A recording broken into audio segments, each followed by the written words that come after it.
You learn to code. You grind tutorials. You build projects that barely work but somehow still feel like magic. You finally think, okay, now I am hireable. Then you apply for jobs and reality hits you like a rejected pull request. Because nobody tells you this, but code alone is not what gets you hired.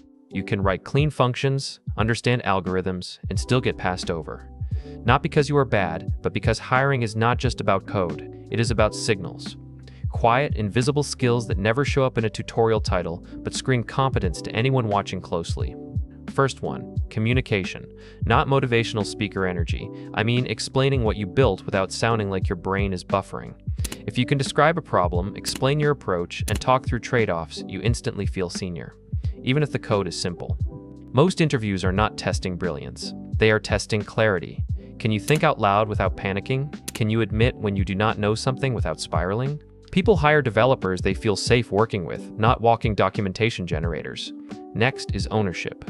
This one is subtle. Ownership is when you say, I broke this, I fixed it, and here is what I learned.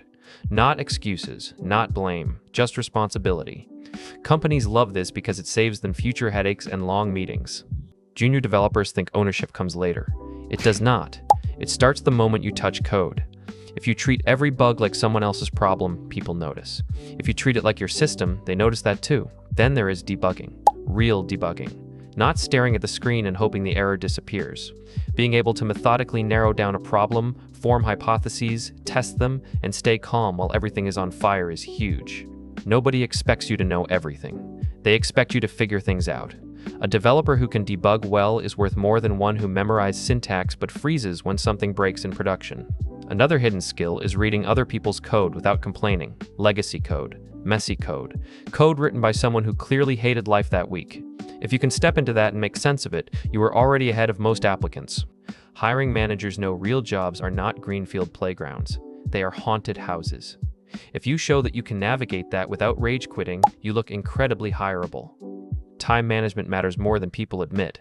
Not hustle culture, just knowing how long things actually take.